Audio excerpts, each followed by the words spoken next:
பிரியமானவர்களே, இந்த நாளிலும் கூட கர்த்தருடைய வார்த்தையை நமக்கு அன்பு சகோதரர் மோன்சி லாசரஸ் கொடுக்கும்படியாக நாம் உற்சாகத்தோடு வரவேற்போமாக. கர்த்தரும் அருமை இரட்சகருமாய் இருக்கிற இயேசு கிறிஸ்துவின் நாமத்தில் உங்கள் யாவருக்கும் என்னுடைய அன்பின் வாழ்த்துக்கள். இந்த நாளிலும் நாம் ஆண்டவருடைய பாதபடியில் கூடி வருவதற்கு ஆண்டவர் கிருபை கொடுத்ததற்காக நான் கர்த்தரை ஸ்தோத்திரிக்கிறேன். இப்போ நாம் ஆண்டவருடைய வசனத்தை கேட்க போகிறோம்.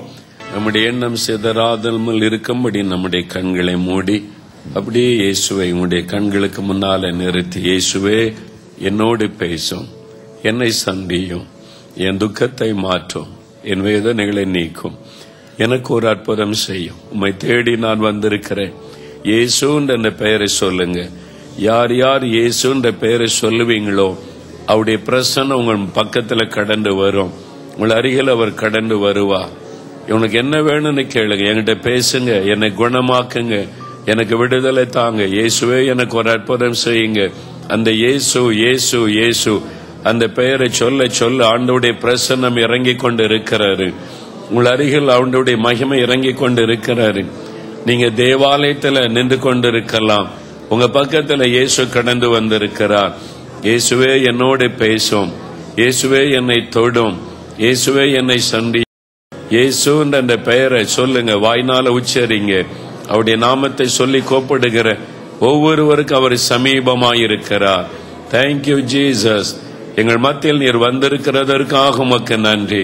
இங்கே நீர் உலாவி கொண்டிருக்கிற அன்பிற்காக ஸ்தோத்திரம். இந்த பிள்ளைகள் உம்மை தேடி வந்திருக்கிறார்கள் ஆண்டவரே. இவள் உம்மை பார்க்க வந்திருக்கிறார்கள் ஆண்டவரே. இன்றைக்கு இந்த பிள்ளைகளை நீ சந்தித்து அவளுக்கு அற்புதம் செய்து நீர் அவளை மகிழ பண்ண வேண்டும் என்று நான் ஜெபம் செய்கிறேன். இவர்களுக்கு உம்மை வெளிப்படுத்த வேண்டும் என்று நான் வேண்டிக் கொள்ளுகிறேன். உம்மை பார்க்க வந்திருக்கிற இந்த பிள்ளைகளுக்கு உம்மை வெளிப்படுத்துவீராக. நீர் சந்தித்து அவளை ஆசீர்வதிக்க வேண்டும் என்று ஜெபிக்கிறேன். ஆண்டவருடைய கரங்களை ஆசீர்வதிக்கிறாரு. தகப்பனே, எங்கள் மத்தியில் நீர் வந்துவிட்டதற்காக ஸ்தோத்திரம். உம்முடைய பிரசன்னத்திற்காக ஸ்தோத்திரம்.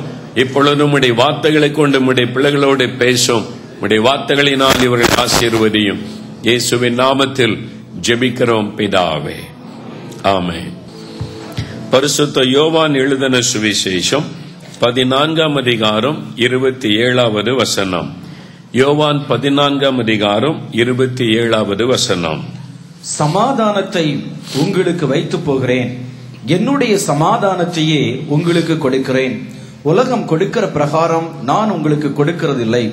உங்கள் இருதயம் கலங்காமலும் பயப்படாமலும் இருப்பதாக. நேற்றைய தினத்தில் அவர் வல்லமை உள்ள தேவனாக நம்மத்திலே வெளிப்பட்டார்.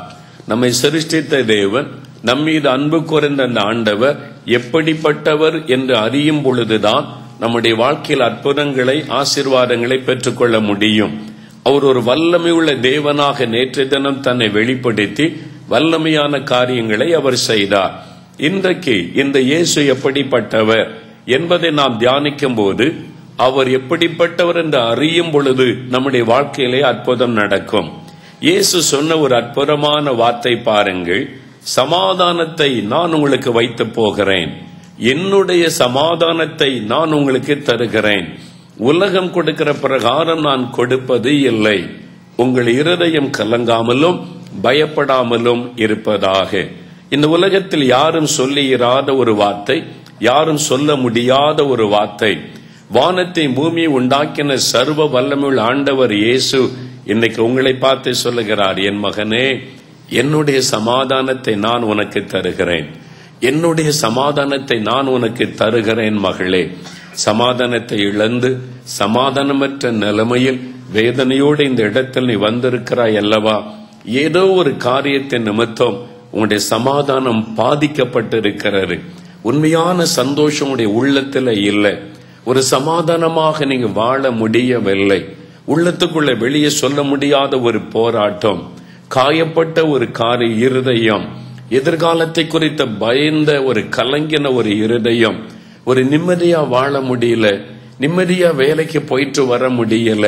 வரக்கூடிய இந்த பிரச்சனைகள் கலங்க பண்ணி கொண்டே இருக்கிறது. ஒரு சமாதானமே இல்லை என்று கலங்கி நிற்கிறீர்கள் அல்லவா? ஆண்டவர் இயேசு சொல்லுகிறார், என்னுடைய சமாதானத்தை நான் இன்றைக்கு உனக்கு தருகிறேன், என்று உங்களுக்கு அவர் வாக்கு கொடுக்கிறார். எனக்கு அன்பானவர்களே, ஆண்டவருக்கு ஒரு பெயர் சமாதானத்தின் தேவன்.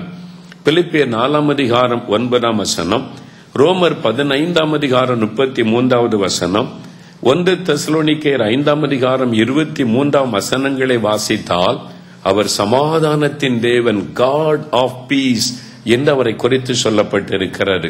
அந்த காணக்கூடாத தேவன் இந்த உலகத்தில் மனிதனாய் வந்த பொழுது ஏசாயா 9 அதிகாரம் 6 சொல்லுகிறது, அவர் சமாதான பிரபு என்று அழைக்கப்பட்டார். இயேசுவுக்கு கொடுக்கப்பட்ட ஒரு பெயர் பிரின்ஸ் ஆஃப் பீஸ், சமாதான பிரபு என்பதாக. காரணம், அவர்தான் மெய்யான சமாதானத்தை நமக்கு தர முடியும். அந்த ஆண்டவர் சொல்லுகிறார், உலகம் கொடுக்கிற பிரகாரம் கொடுப்பதில்லை. உலகம் கூட ஒரு சமாதானத்தை கொடுக்கும், அது நிரந்தரம் இல்லாத, நிலையில்லாத ஒரு சமாதானம், தற்காலிகமான ஒரு சந்தோஷம். மதுபானம் அருந்துறவங்களை பாருங்க, அந்த போதையில் இருக்கும் வரைக்கும் கொஞ்சம் சந்தோஷமா இருப்பதை போல உணருவார்கள். அது ஏமாற்றுகிற சமாதானம். நிறைய பேருக்கு ஞாயிற்றுக்கிழமை வந்தா ஒரு சந்தோஷம். வாரம் முழுவதும் கடினமா வேலை செய்யறோம், ஞாயிற்றுக்கிழமைனா நிறைய பேரை பார்க்கலாம், நம்ம விரும்பின இடத்துக்கு போகலாம், விரும்பினதை குடிக்கலாம், விரும்பினபடி வாழலாம், கொஞ்சம் சந்தோஷமா இருக்கலாம். நிறைய பேருக்கு இந்த நாள்ல அந்த சில நிமிட நேரம், சில மணி நேரம் ஒரு நிலையில்லாத ஒரு சந்தோஷத்தை தேடி ஏமாந்து போகிறார்கள். அது அவனுடைய உள்ளத்தை பாதிக்கிறது. அப்ப உலகம் கொடுக்கிற பிரகாரம் நான் கொடுப்பதில்லை என்று இயேசு சொல்லி, என்னுடைய சமாதானத்தை தருகிறேன், I will give my peace unto you. அது தேவ சமாதானம், அது எப்பொழுதும் இருக்கிற சமாதானம். பிரச்சனைகள் இருந்தாலும், போராட்டம் இருந்தாலும், தேவைகள் இருந்தாலும், உபத்திரவம் இருந்தாலும், அதற்கு நடுவில் நம்முடைய உள்ளத்தில் ஒரு சமாதானம். அதுதான் தேவன் கொடுக்கிற ஒரு சமாதானம், தெய்வீக சமாதானம். அதைத்தான் இயேசு சொல்லுகிறார். சில வருஷத்திற்கு முன்னால சிங்கப்பூர் ஊழியத்திற்கு வந்திருந்த போது ஒரு குடும்பத்தை சந்தித்தேன். அந்த மகள் சென்னையில் இருக்கும் போதே எனக்கு தெரியும், அந்த குடும்பத்தை எனக்கு தெரியும். அவளுக்கு திருமணமாகி ஒரு சின்ன கை குழந்தை இருந்தது. அவருடைய கணவர் சிங்கப்பூர்ல ஒரு சயின்டிஸ்டாக வேலை செய்தார். இங்க அவங்க நல்ல ஒரு வீடு எடுத்து வசதியாய் வாழ்ந்து கொண்டிருந்தார்கள். ஒரு சமயம் நாங்கள் வந்திருந்த போது தங்களுடைய வீட்டிற்கு எங்களை அழைத்து எங்களுக்கு நல்ல உணவெல்லாம் சமைத்து கொடுத்தாள். அந்த குடும்பமே அவருடைய பெற்றோரு கூட எனக்கு நல்ல பழக்கம். அப்படி ஒரு வருஷம் வந்திருக்கும் போது எப்படி இருக்குன்னு விசாரித்தேன். அவள் சொன்னாள், சிரித்த முகத்தோடு, எப்பவுமே சந்தோஷமா சிரித்த முகத்தோடு காணப்படுவாள். அவள் சொன்னாள், என் கணவருக்கு 6 மாசமா வேலை இல்லை அங்கள், வேலை திடீரென்று போய்விட்டது. அப்ப என்ன செய்றீங்க? கணவர் வேலை தேடி கொண்டிருக்கிறார் என்பதாக. 6 மாசமா சிங்கப்பூர்ல வேலை இல்லை, கை குழந்தை இருக்கிறது, வீட்டு வாடகை கொடுக்கணும், குழந்தை வளர்க்கணும். கொஞ்சம் ஆச்சரியமா பார்த்து கேட்டேன், எப்படிமா இருக்கிற அப்படின்னு. அவ என்ன வார்த்தை சொன்ன, சிரிச்ச முகத்தோடு, ரொம்ப ஜாலியா இருக்கிற அங்கிள் என்பதாய் சொன்னாள். நான் கேட்டேன், 6 மாசமா வேலை இல்லை, சம்பளம் இல்லை, கணவர் வேலை தேடி கொண்டிருக்கிறார், இன்னும் ஒரு வழியும் திறக்கப்படல, எப்படி நீ ஜாலியா இருக்கிற? ஏசு இருக்கிறார்ல, அவர் கூட இருக்கிறார்ல, அவர் எப்படி கைவிடுவார்? அவர் நடத்துவார். நாங்க ரொம்ப சந்தோஷமா இருக்கிறோம், நாங்க செய்யறதை செய்யறோம், அவர் வழி தரப்பார். எனக்கு ரொம்ப ஆச்சரியம். அந்த மகள் அவ்வளோ சந்தோஷமா, 6 மாசமா வேலையே இல்லை, நாங்க எப்படி வாடகை கொடுக்கறது, எப்படி குழந்தைய வளர்க்கிறது, அதெல்லாம் பேசவே இல்லை. பாருங்க, அவ்வளோ சந்தோஷம். அது எப்படி? அதுதான் இயேசு கிறிஸ்து கொடுக்கிற சமாதானம். எந்த பிரச்சனை, போராட்டங்கள், தேவைக்கு நடுவில் நான் இருக்கிறேன் உனக்கு என்று கொடுக்கிற சமாதானம். பாருங்க, ஆண்டவர் ஒரு வழி திறந்தா இப்ப லண்டன்ல நல்ல வேலை கிடைத்து குடும்பமா அங்க இருக்கிறாங்க. நான் அங்க போயிருக்கும் போது அந்த மகளை பார்த்தேன், எப்போதும் போல சந்தோஷம். அந்த சந்தோஷம் இயேசுவினால் உண்டாகிற ஒரு சந்தோஷம். அதைத்தான் இயேசு சொல்லுகிறார், என்னுடைய சமாதானத்தை நான் உனக்கு தருகிறேன் என்பதாய். அந்த இயேசு கிறிஸ்து கொடுக்கிற அந்த சமாதானம் தெய்வீக சமாதானம். எப்பொழுதும் அந்த உள்ளத்துல ஒரு ஆத்ம அமைதி இருக்கும். வேலைக்கு போகும்போது, வரும்போது, இரவு படுக்கைக்கு போகும்போது, எழும்பும் போது, ஒரு பிரச்சனையை சந்திக்கும் போது, ஒரு போராட்டத்தை சந்திக்கும் போதும் உள்ளத்துல அந்த சமாதானம். என்னால் சமாதான பிரபு இயேசு நம்முடைய வாழ்க்கையில இருக்கும்போது அந்த தேவ சமாதானம் இருக்கும். ஆண்டவர் அந்த சமாதானத்தை இன்றைக்கு உங்களுக்கு கொடுக்க விரும்புகிறார். சரி, ஆண்டவர் எப்பொழுதும் நமக்கு சமாதானத்தை கொடுக்க விரும்புகிறார், பின்னே நம்முடைய சமாதானம் பாதிக்கப்படுகிறது. சமாதானத்தை பாதிக்கிற காரியம் என்ன? இயேசு எப்படி நமக்கு சமாதானம் கொடுத்து ஆசீர்வதிக்கிறார்? நம்முடைய அனுதின வாழ்க்கையில நடக்கிற காரியத்திலிருந்து 3 காரியம் நம்முடைய வாழ்க்கையில சமாதானத்தை பாதிக்கிற காரியம். வேத புஸ்தகத்தில் ஆண்டவர் அப்படிப்பட்ட ஒரு 3 சம்பவங்களை எப்படி சமாதானம் அருளி ஆசீர்வதித்தார், அதை சுருக்கமாய் சொல்லி ஜெபிக்க போகிறோம். முதலாவது லூக்கா 7ஆம் அதிகாரம் 50வது வசனத்தை வாசிக்க கேட்போம்.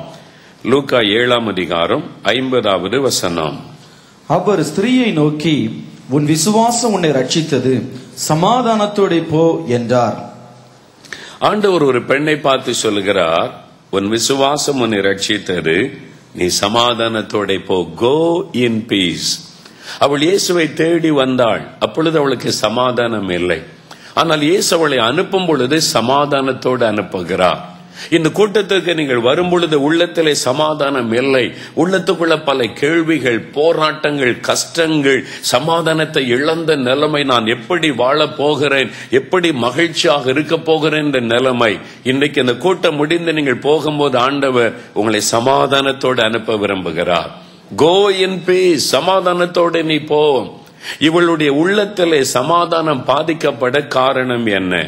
இந்த லூக்கா 7ஆம் அதிகாரம் 37வது வசனத்தை வாசிக்கும் போது, இயேசு ஒரு ஊருக்கு போகிறார். ஒரு வீட்டிலே விருந்துக்கு அழைக்கப்பட்டு அந்த விருந்துக்கு அமர்ந்திருக்கிறார். அந்த ஊரில் இருந்த பாவியான ஒரு பெண் இயேசுவை தேடி வந்தாளாம். இவளை குறித்து வேதம் சொல்லுகிறது, பாவியான ஒரு பெண்.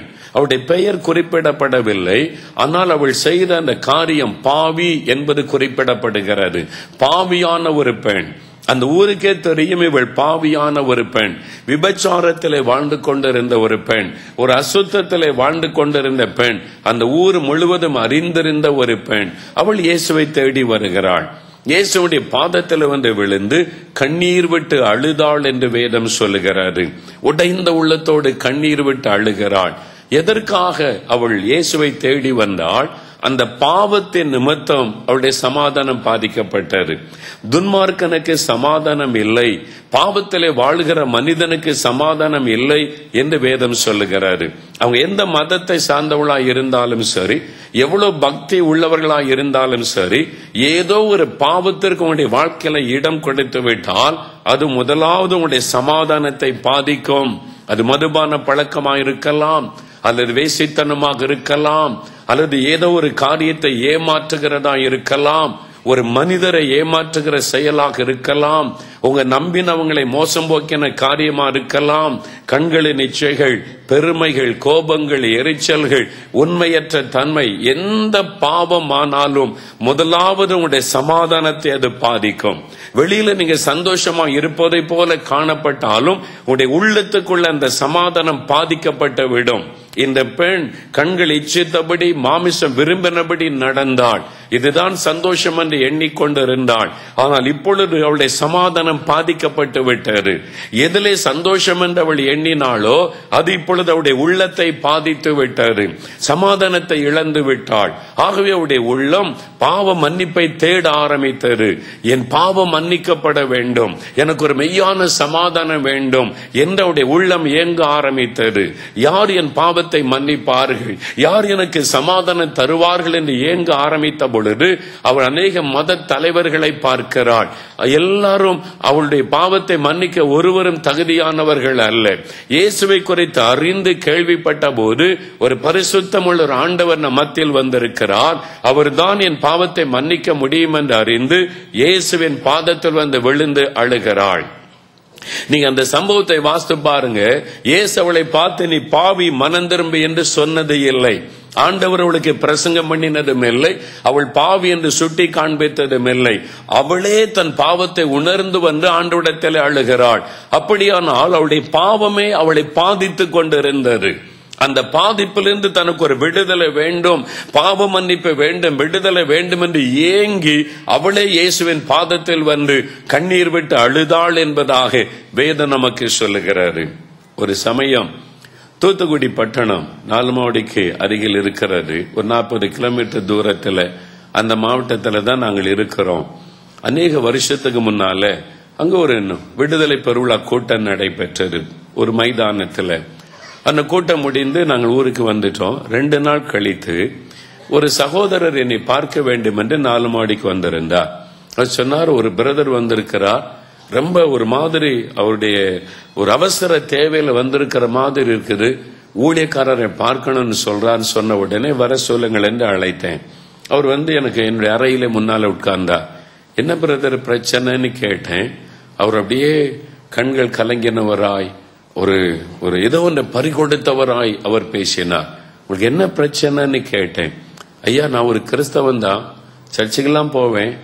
ஆனா நான் ஏன் போவேன்னா கலாட்டா பண்றதுக்கு தான் போவேன், கமிட்டிக்கெல்லாம் போவேன், அங்குள்ள ஊழியக்காரங்களை எல்லாம் கேள்வி கேட்கறதுக்கும் பிரச்சனை உண்டாக்குறதுக்கு தான் போவேன்.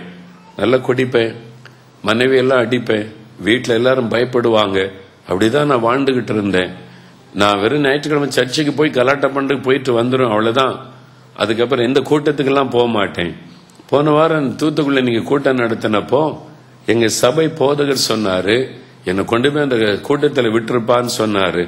அதனால சைக்கிள்ல வச்சு கூட்டிட்டு வந்தேன். அவரை கூட்டத்துல இறக்கி விட்டுட்டு போகலான்னு நின்ன போது பின்னால் அந்த ரோட்டு கரையில் நின்று, நீங்க என்னதான் பேசுறாரு பாப்பமே அப்படின்னு கொஞ்ச நேரம் நின்று உங்க பிரசங்க கேட்டேன்.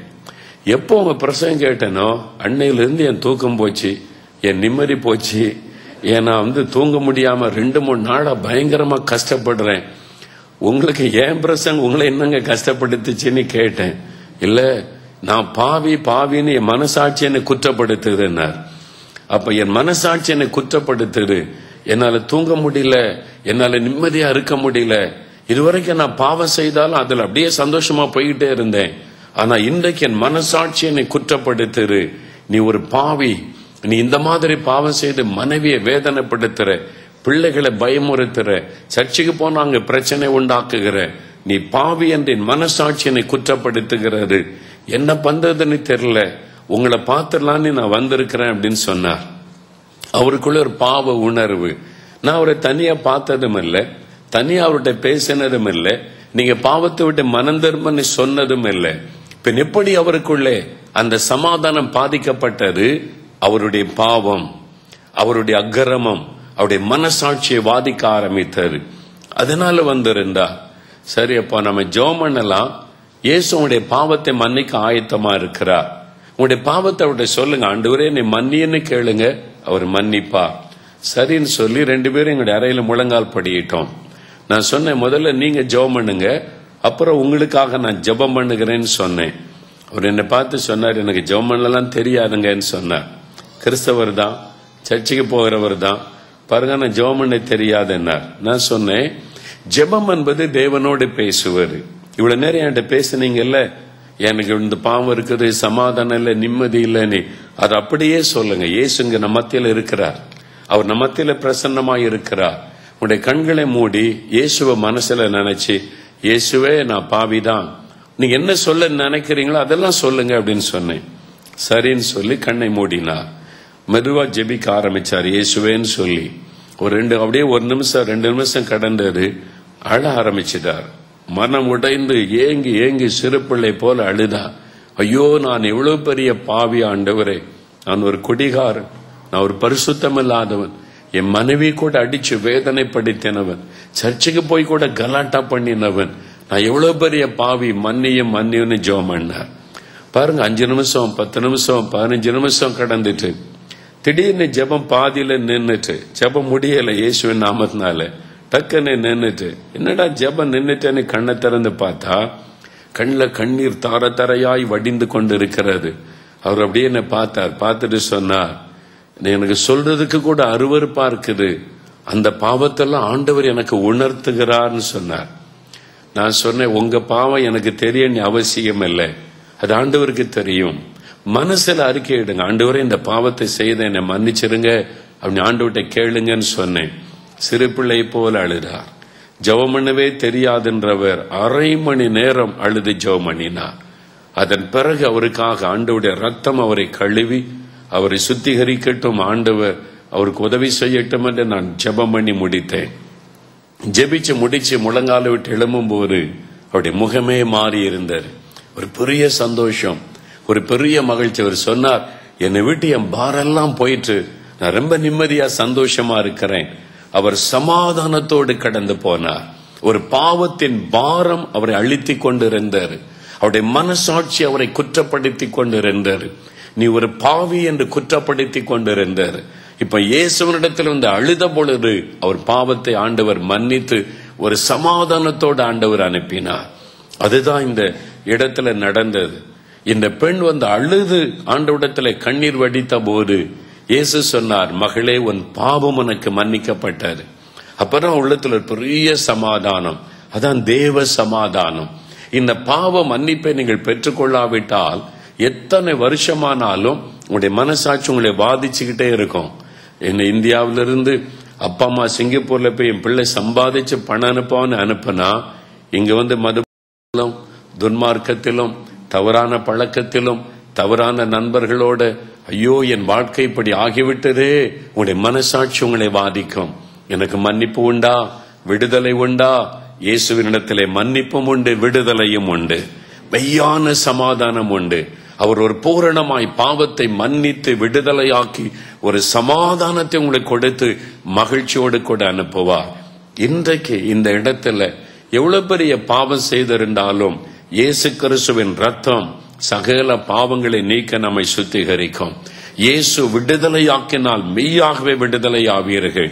அந்த பாவ பழக்கத்திலிருந்து விடுதலை, அந்த பாவ தொடர்பிலிருந்து விடுதலை, ஒரு பரிசுத்தம் உள்ள ஒரு வாழ்க்கை. அப்போ உங்களுடைய மனசாட்சியில சந்தோஷம். இயேசு என்னை மன்னித்து விட்டார், எனக்கு ஒரு பரிசுத்தம் கொடுத்து விட்டார். அந்த தேவ சமாதானம் உங்களுக்குள் இருக்கும். இந்த பெண்ணுக்கு அதைத்தான் ஆண்டவர் செய்தார். அவளா வந்து அழுதாள். ஆண்டவர் சொன்னார், மகளே, உன் பாவத்தை நான் மன்னித்து விட்டேன். அவளை மகளே என்று அழைத்தார். இயேசு உங்களை மகனே என்று சொல்லுவார், மகளே என்று சொல்லுவார். பாவி என்று உங்களை அருவருப்பாய் பார்க்க மாட்டார். அவர் பாவிகளின் சிநேகிதன் என்று அழைக்கப்பட்டவர். உங்களை அவர் நேசிக்கிறார்.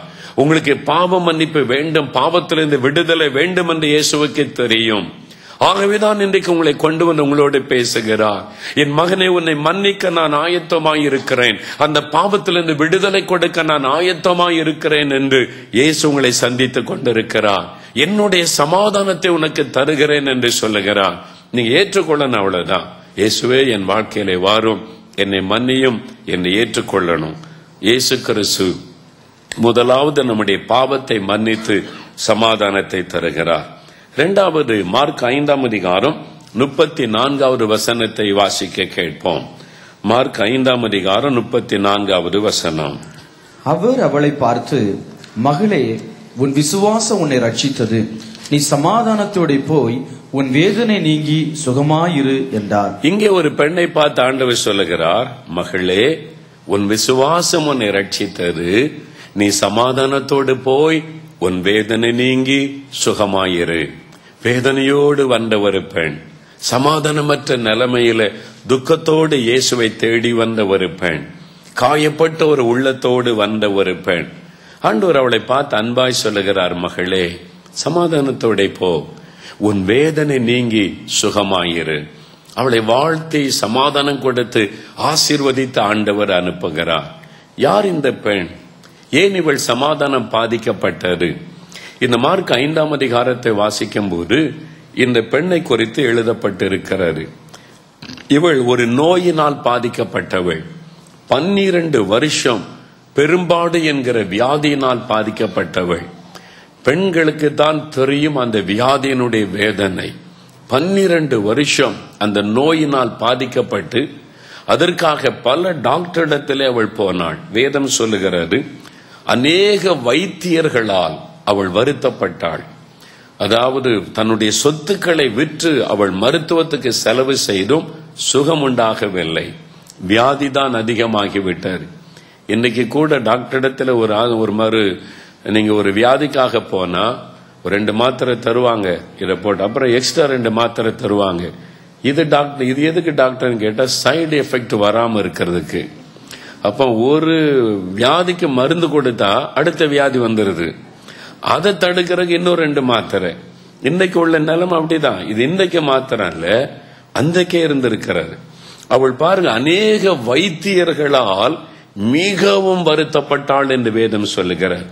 டாக்டரிடத்துல போய் போய் போய் அவளுக்கு சுகம் உண்டாகவில்லை. நிறைய சைடு எஃபெக்ட் அவளுடைய சரீரத்தை தாக்கி மிகுந்த வேதனைப்பட்டு கொண்டிருந்தாள் என்பதாக வேதம் சொல்லுகிறார். எவ்வளவு ஒரு வேதனை பாருங்க. இந்த வியாதிப்பட்ட அந்த பெண் 12 வருஷம், ஒருவேளை அவளுடைய அந்த வாலிப வயசுல, அவள் அந்த வாலிப வயதுக்குள்ள என்டராகும் போது அந்த வியாதி தாக்கி இருக்கலாம். 12 வருஷம். இப்ப இவங்க குடும்ப வாழ்க்கைக்குள்ளே பிரவேசிக்க முடியாது. எதிர்காலமே பாதிக்கப்பட்ட நிலைமை. அவள் ஒவ்வொரு டாக்டரா பார்க்க அந்த ஊருக்கே தெரிஞ்சிருக்கும் இவளுக்கு அந்த வியாதி சுகமாகல. அந்த நாட்கள்ல, இயேசுவின் நாட்கள்ல ஒரு பரிதாபமான நிலைமை என்னன்னா, இந்த வியாதி ஒரு தீட்டான வியாதியாய் கருதப்பட்டது. Unclean disease. அப்படின்னா இந்த வியாதி உள்ளவங்களை யார் தொட்டாலும் அது தீட்டு. இந்த வியாதி உள்ளவங்க யாரையாவது தொட்டா அது தீட்டு. அப்படிதான் நியாயப்பிரமாணத்தில் சொல்லப்பட்டபடி அந்த நாட்கள். எவ்வளவு ஒரு வேதனை பாருங்க. அவளே தன் வாலிப வயசுல ஒரு சரீரத்தில் ஒரு வேதனை, டாக்டரிடத்தெல்லாம் போய் ஆஸ்திகள் எல்லாம் செலவு பண்ணி சுகமாகல. சமுதாயம் அவளை புறக்கணித்து விட்டாரு. யாரும் அவன் பக்கத்துல போக மாட்டாங்க. யார் வீட்டுக்கு அவன் போக முடியாது. யாரும் அவன் பக்கத்துல வந்து பேச மாட்டாங்க. பெண்கள் கூட அவள் அருகில வர மாட்டாங்க. தீட்டான வியாதி. ஐயோ, இவளை தொட்டா தீட்டு, இவள் நம்ம தொட்டுத்தா தீட்டு. என்ன ஒரு வேதனை. சரீரத்தின் வேதனை ஒரு பக்கம், மனசுல ஒரு வேதனை ஒரு பக்கம். ஒருவேளை நினைச்சிருப்பா, ஏன் ஆண்டவர் என்னை உண்டாக்கினார்? நான் ஏன் இப்படி கஷ்டப்பட வேண்டும்? நான் ஏன் இப்படி 12 வருஷமாய் நான் ஒவ்வொரு இடமாய் அலைகிறேன்? ஏன் எனக்கு சுகம் கிடைக்கவில்லை? நான் என்ன பாவம் செய்தேன்? அவள் எப்படி வேதனைப்பட்டிருப்பாள். சரீர வேதனை ஒரு பக்கம், சமுதாயத்தினால் புறக்கணிக்கப்பட்ட நிலைமை ஒரு பக்கம். அதனாலதான் இவள் இயேசுவண்டை வரும்போது, நான் அவருடைய வஸ்திரத்தை ஆகிலும் தொட்டு சுகமாவேன் என்று சொல்லுகிறாள். இயேசுக்கு முன்னால வந்து நின்று எப்படி இந்த வியாதியை சொல்லுவது? ரொம்ப கஷ்டம். என்னால் இயேசுவை சுற்றில் எப்பொழுது சீடர்கள், திரள் கூட்ட மக்கள் இருக்கிறாங்க. நான் போய் எனக்கு இப்படி ஒரு வியாதின்னு சொன்னா எல்லாம் ஐயோ தீட்டு என்று என்னை அருவருப்பா பார்ப்பாங்க. என்னை விட்டு எல்லாம் விலகி போவாங்க. இயேசு என்ன சொல்லுவாரோ? இங்க இருக்கிற மத தலைவர்கள் கூட நீ தீட்டான வியாதி உள்ளவள் என்று என்னை ஒதுக்கி வைத்திருக்கிறார்கள். நான் போய் இயேசுவனிடத்தில் சொன்னால் இயேசுவும் என்னை அருவருப்பாய் பார்த்து விடுவாரோ? ஒரு பயம். எப்படிப்பட்ட ஒரு வேதனையில அவள் வாழ்ந்திருக்க வேண்டும். எப்படி ஒரு நிம்மதியா அவள் தூங்கி இருப்பாள்? எப்படி ஒரு சந்தோஷமாய் சாப்பிட்டு இருப்பாள்? 12 வருஷம் நரக வேதனை. அப்படி ஒரு வேதனையில் இருந்த ஒரு பெண், வியாதியினால் உண்டான அந்த வேதனை. இயேசு கிறிஸ்துவை குறித்து கேள்விப்பட்ட போது இயேசுக்கு முன்னால போய் நின்று, எனக்கு இந்த வியாதின்னு என்னால சொல்ல முடியாது, ஆனா அவருடைய வஸ்திரத்தை ஆகிலும் தொட்டால் நான் சுகமாவேன். நான் பின்னால போய் அவருடைய வஸ்திரத்தை தொட்டு நான் சுகமா. அவளுக்கு ஒரு பெரிய விசுவாசம். இவ்வளவு வேதனைக்கு நடுவில் ஒரு விசுவாசம் இருந்தது. அவருடைய வஸ்திரத்தை தொட்டா நான் சுகமாவேன். எனக்கு அன்பான வியாதியின் நிமித்தம் சமாதானத்தை இழந்திருந்தாள், நிம்மதியை இழந்திருந்தாள். சமுதாயம் அவளை வித்தியாசமாய் பார்த்தது. அப்படிப்பட்ட வேதனைக்கு நடுவில் இயேசுவின் மீது வைத்திருந்த அந்த விசுவாசத்துல இயேசுவை தேடி வருகிறாள். அதனால தான் பாருங்க, இயேசுடைய வஸ்திரத்தை தொட்ட உடனே ஆண்டவருடைய வல்லமை இறங்கிட்டு வேதம் சொல்லுகிறாரு. மார்க் 5:29, உடனே அவளுடைய உதரத்தின் ஊறல் நின்று போயிற்று. அந்த வேதனை நீங்கி ஆரோக்கியம் அடைந்ததை அவள் தன் சரீரத்தில் உணர்ந்தாள். தான் சுகமானதை உணர்ந்தாள். 12 வருஷமாயிருந்த வேதனை அப்படியே மறைந்து விட்டது. அந்த வியாதி மறைந்து விட்டது. தன் சரீரத்திலே சுகமானதை உணர்ந்தாள் என்று வேதம் சொல்லுகிறாரு. எவ்வளவு பெரிய சந்தோஷம். 12 வருஷ வேதனைக்கு ஆண்டவர் ஒரு முடிவை உண்டாக்குகிறார். இயேசுவை தொட்ட உடனே ஒரு அற்புதமான சுகம் உண்டாகிறது.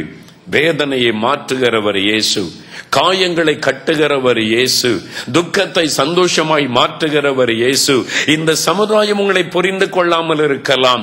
இந்த சமுதாயம் உங்களை வித்தியாசமாய் பார்க்கலாம். உங்களுடைய குடும்பத்தார், உங்களுடைய வீட்டார், உங்களோட வேலை பார்க்கிறவங்க, உங்களுடைய பிரச்சனைகள், வியாதிகள், தேவைகளை அறிந்தவர்கள் உங்களை வித்தியாசமான கண்ணோட்டத்தோடு பார்க்கலாம். இவன் என்ன பாவம் செய்தானோ இது வந்து விட்டாரு, இவள் என்ன பாவம் செய்தாலோ இவளுக்கு இது வந்திருக்கிறது, என்ன சாபமோ இந்த குடும்பத்தில் வந்திருக்கிறது. உலக உலகம் உங்களை காயப்படுத்தும்படி பேசலாம், உங்களை வித்தியாசமாய் பார்க்கலாம். ஆனால் ஆண்டவர் இயேசு உங்களை பார்த்தா எப்படி பார்ப்பார்? மகளே என்று சொல்லுவார், மகனே என்று சொல்லுவார். ஒருவேளை அவருடைய தாய் தகப்பன் உயிரோடு இருந்திருந்தா புறக்கணிச்சிருப்பாங்களா? நீ தீட்டு, நீ போ, வீட்டை விட்டு வெளியேன்னு சொல்லியிருப்பாங்களா? சொல்லியிருக்க மாட்டாங்க. அதன் தாயினுடைய அன்பு அது இருந்ததாக சொல்லப்படலை. எப்படி அவள் தனிமையில கஷ்டப்பட்டு இருப்பாள். இப்ப ஆண்டவர் சுகமாக்கி அந்த சுகத்தை பெற்றுக் கொண்டு விட்டாள். இயேசு கேட்கிறார், என்னை தொட்டது யார்?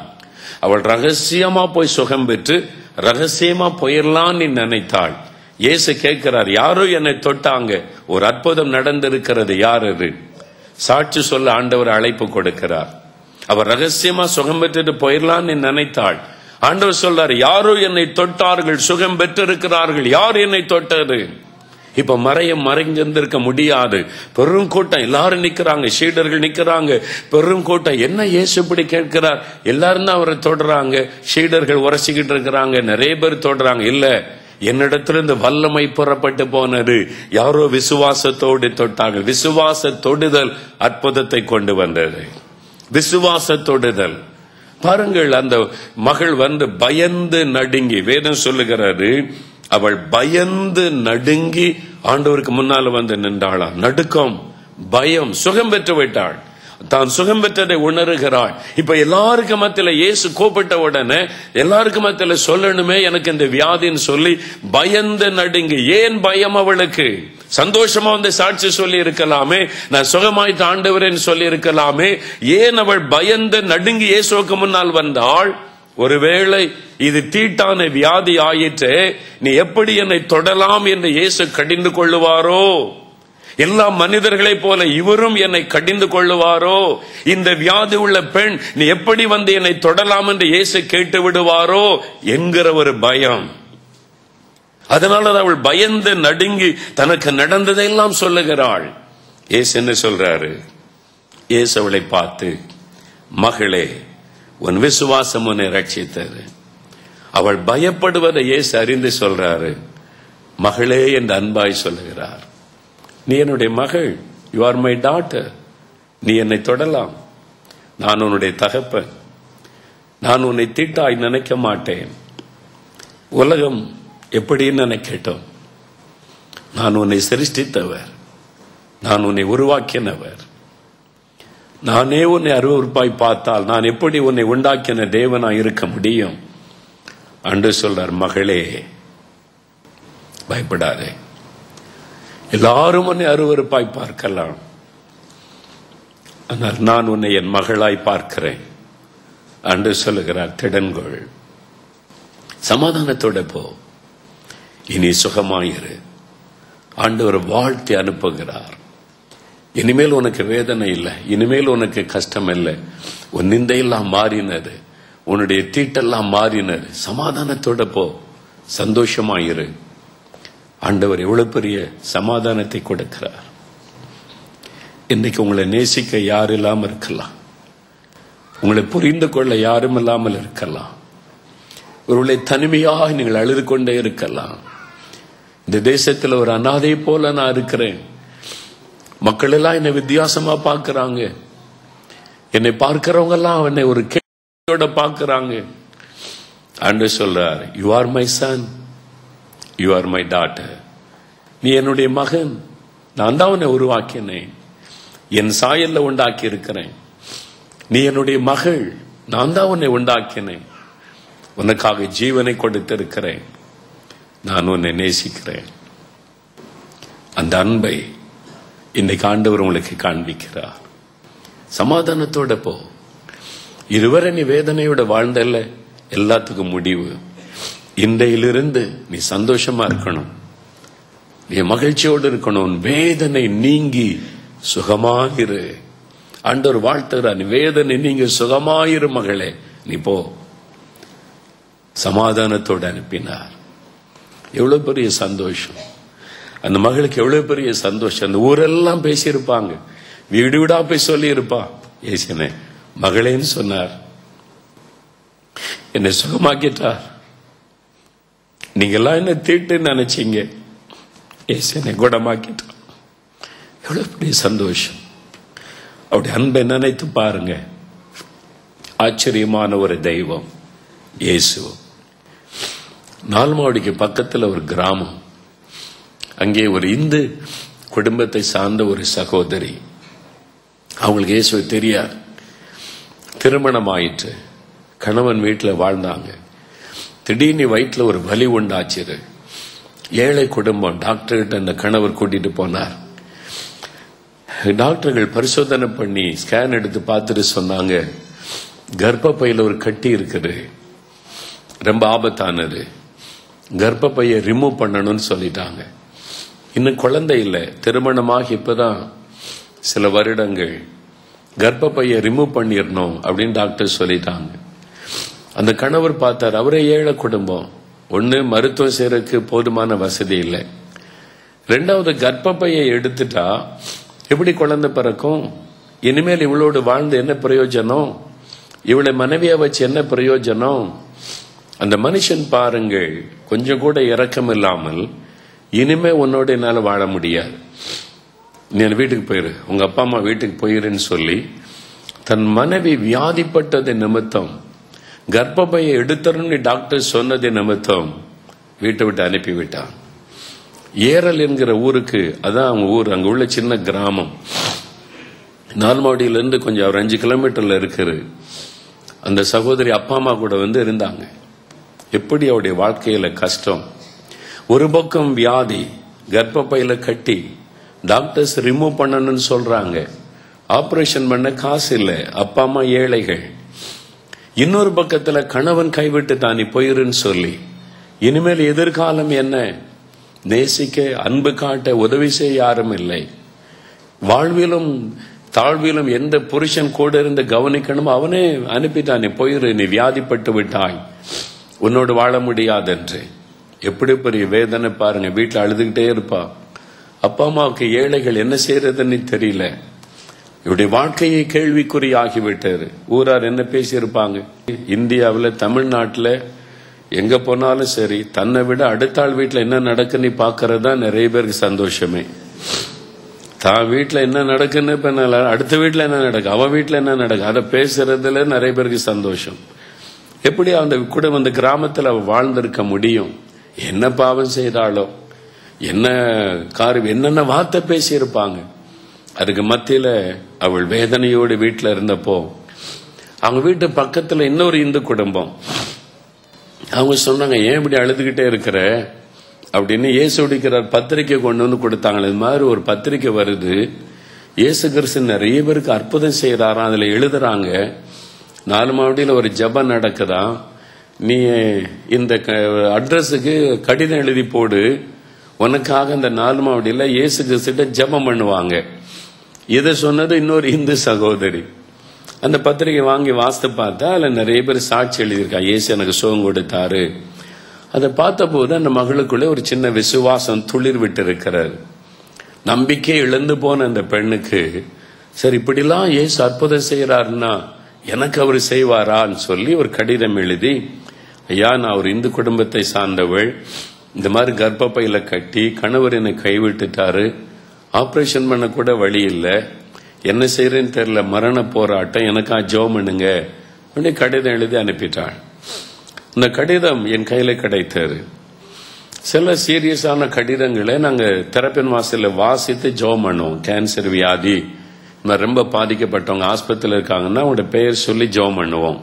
தெரப்பின் வாசல் ஜெபத்தில் ஆயிரக்கணக்கான கடிதம் வரை எல்லாத்தையும் ஜெபிக்கும் போது சில குறிப்பிட்ட ரொம்ப பாதிக்கப்பட்டவங்களுக்கு குறிப்பா சொல்லி ஜெபம் பண்ணுவோம். 40,000 மக்கள் ஜெபம் பண்ண கூடி வருவாங்க ஒவ்வொரு கடை சனிக்கிழமை நால்மாவடியில.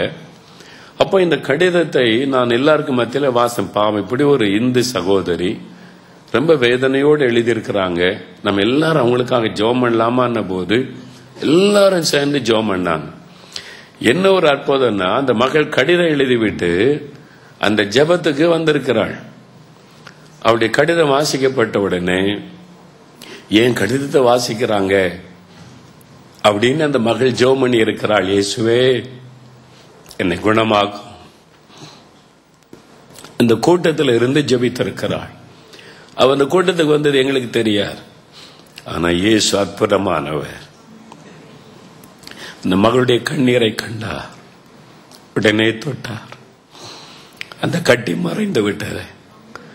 ஆண்டவர் அந்த கட்டியை மறைய பண்ணி விட்டார். ஒரு அற்புதமான சுகம்.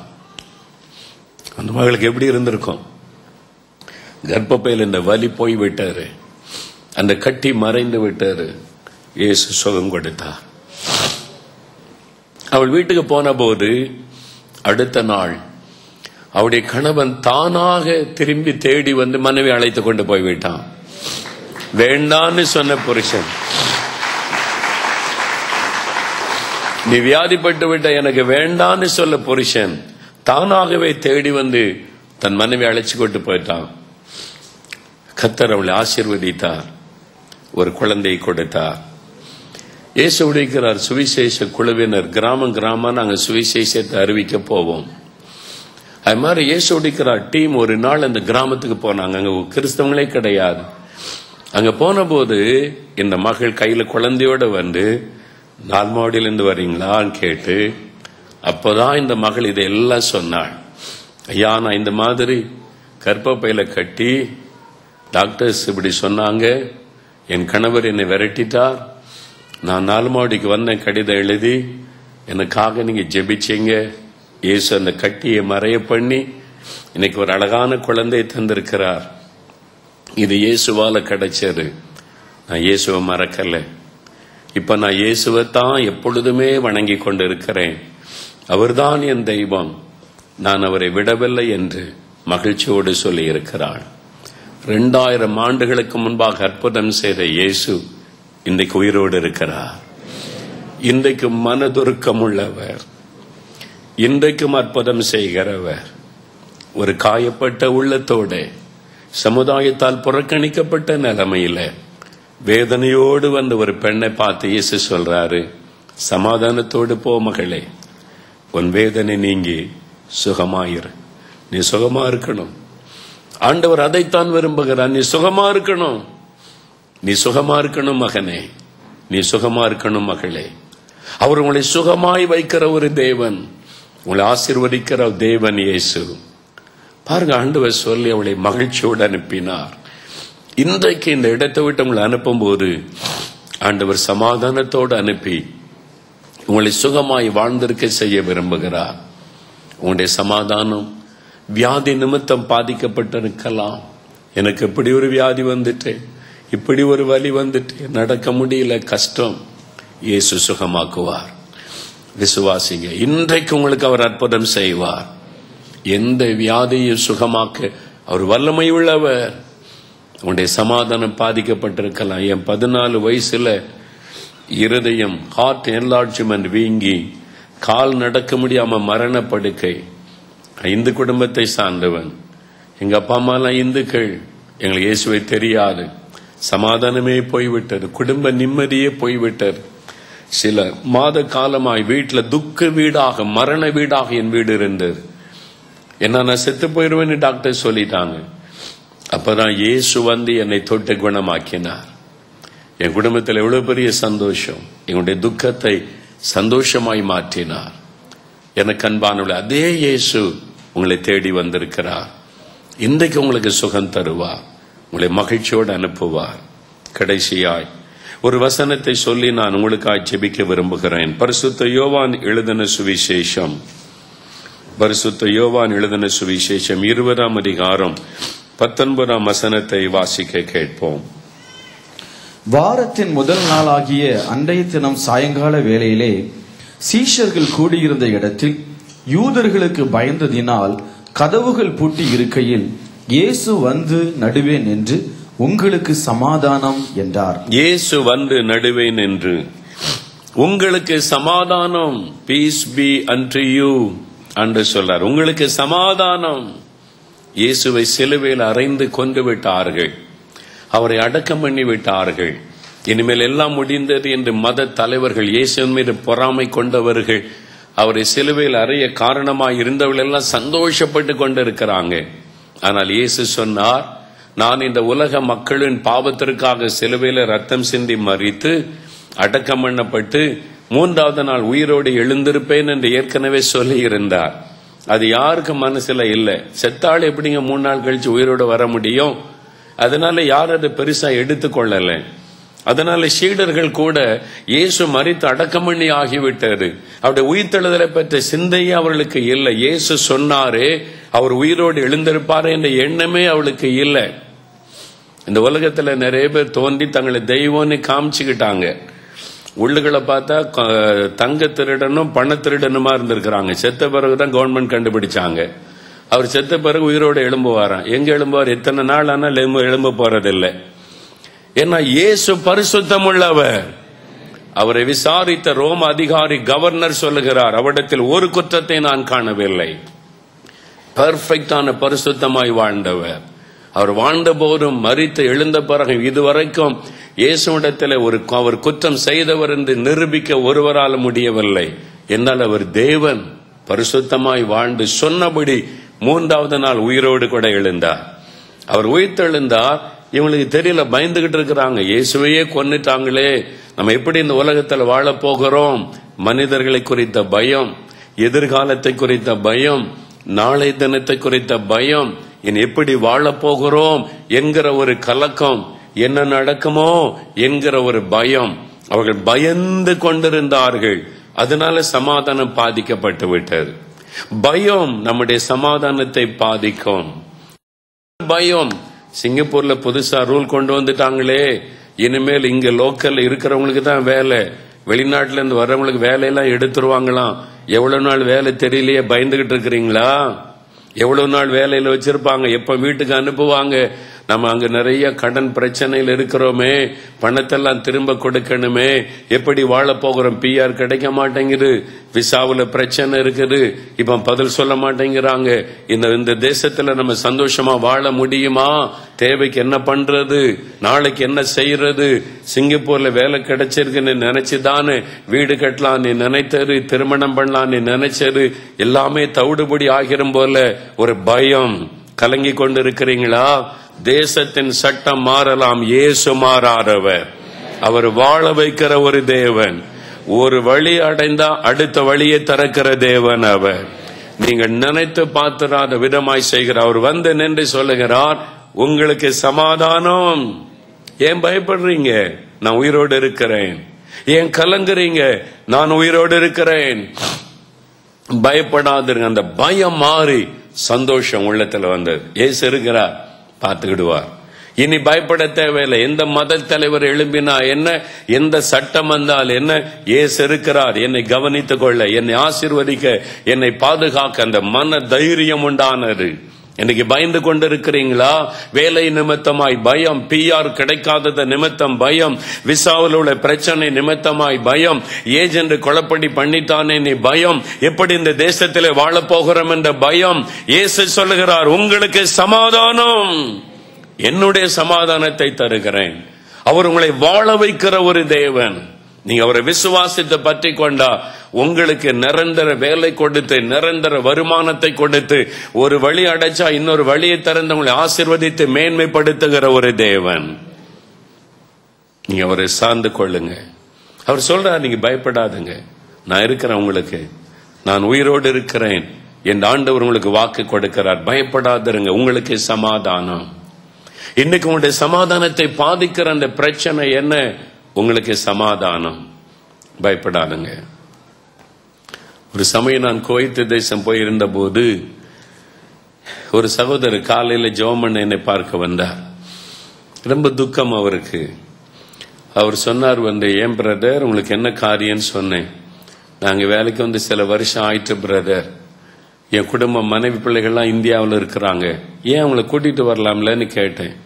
நான் வாங்குற சம்பளத்துக்கு மனைவி பிள்ளைகளை கூட்டிட்டு வர முடியாது, இந்த நாட்டு சட்டம். இந்த அளவு சம்பளம் வாங்கினாதான் மனைவி பிள்ளைகளை கூட்டிட்டு வர்றதுக்கு அனுமதி கொடுப்பாங்க. அப்படி இல்லாட்டா மனைவி பிள்ளைகளை இங்க கூட்டிட்டு வர முடியாது. நான் வாங்குற சம்பளம் அவ்வளவுதான். ஆனா இது போதுமே, நல்ல சம்பளம் தான். என்ன கவர்மெண்ட் சட்டம் அப்படி இருக்கிற பிரதர், என்ன பண்றது? நான் அந்த சம்பளத்தை வச்சு நாங்க குடும்பமா சந்தோஷமா வாழ முடியும். நான் போய் கேட்டு பார்த்தாங்க, சொல்லிட்டாங்க கவர்மெண்ட் சட்டம் அது வர முடியாதுன்னு சொல்லிட்டாங்க அப்படின்னு. நான் சொன்னேன், தேவன் இணைத்தவர்களே மனுஷன் பிரிக்காதிருக்க கடவன். வேலை பிரிக்க கூடாது, நீங்க குடும்பமா மனைப்பிள்ளைகள் இருந்தா தானே நல்லதுன்னு சொல்லி நான் அதுக்கு முயற்சி பண்ண இந்த கவர்மெண்ட் சட்டம் இடம் கொடுக்கலையேன்னு சொன்னார். நான் சொன்ன கவர்மெண்ட் கர்த்தருடைய ஆளுகையில் இருக்குது, அவர் சட்டத்தை உங்களுக்காக மாற்றுவார். அதனால இப்ப ஜெபம் பண்ணுவோம். நீங்க விசுவாசிக்கிறீங்களான்னு கொஞ்சம் யோசித்தார். அது எப்படி பிரதர் அப்படின்னு சார், நம்ம விசுவாசிங்க. நீங்க விசுவாசித்தா உங்களுக்காக சட்டத்தை அவர் வளைப்பார், சட்டத்தை அவர் மாற்றுவார். நீங்க குடும்பமா இதே ஊர்ல நீங்க சந்தோஷமா இருக்கும்படி கர்த்தர் செய்வார். விசுவாசிக்கிறீங்களா அப்படின்னு கொஞ்சம் யோசித்து தான் விசுவாசம் அவருக்கு வந்துச்சு. ஏன்னா சிங்கப்பூர்ல இருக்கிற சட்டம் இந்த கவர்மெண்ட்டை மாற்றவே முடியாது, ரொம்ப ஸ்ட்ரிக்ட் பிரதர் அப்படின்னு கேட்டா, இயேசு கிறிஸ்து அதை விட ஸ்ட்ரிக்டானவர், எல்லாத்தையும் மாத்திருவார் ஸ்ட்ரிக்டா. அல்லேலூயா. நீங்க விசுவாசிங்க. சூழ்நிலைகளை பார்க்காம அவரை சார்ந்து விசுவாசித்து நெல்லுங்க. நீர் தான் எனக்கு எல்லாம் ஆண்டவரே, நான் உண்மை விசுவாசிக்கிறேன், நீர் என்னை வாழ வைப்பேன்னு விசுவாசிங்க. நான் அவர்கிட்ட சொன்னேன் ஜெபம் பண்ணுவோன்னு சொல்லி, சரின்னு சொன்னார். சரின்னு அவரோட இணைந்து ஜெபிச்ச, ஆண்டவரே இந்த சகோதரருடைய மனைவி பிள்ளைகள் இந்த நாட்டுக்கு வரணும், அவங்களுக்கு நீர் என்ன செய்வரே தெரியாது, நீ சம்பந்தப்பட்ட மினிஸ்டரோட பேசும், அதிகாரியோட பேசும், டிபார்ட்மெண்டோட பேசும், நீ யாரு கூட பேசினாலும் அதை பற்றி எங்களுக்கு தெரியாது, மனைவி பிள்ளைகள் வரணும் இங்க, அவ்வளவுதான். அல்லேலூயா. ஜெபம் பண்ணிட்டு நான் சொன்னேன், நல்லா ஜெபிச்சோம் பிரதர், அந்த டிபார்ட்மெண்ட்டுக்கு போங்க, ஒரு அப்ளிகேஷன் கொடுங்கன்னு. ஏற்கனவே 2-3 முறை கொடுத்து விரட்டிட்டாங்க பிரதர்னாரு. இல்ல இப்ப நம்ம ஜெபிச்சிருக்கிறோம், இப்ப விசுவாசிங்க, மறுபடியும் போங்க, ஆண்டவர் அற்புதம் செய்வார். சரின்னு சொல்லிட்டு போனார். காலையில ஜெபிச்சுட்டு போனார். சாயங்காலம் கூட்டத்துக்கு வரும்போது அவர் வந்தார். பிரதர், நீங்க சொன்ன மாதிரி அந்த அப்ளிகேஷன் கொண்டு அந்த ஆபீஸுக்கு நேர போனேன், நீங்க கொடுத்த நம்ம அப்ளிகேஷன் கொடுக்க மத்தியானம் போல போய் சேர்ந்தேன். அவங்க வாங்கிட்டு விரட்டி விடுறவங்க சொன்னாங்க, கொஞ்சம் உட்காருங்க அப்படின்னு சொன்னாங்க.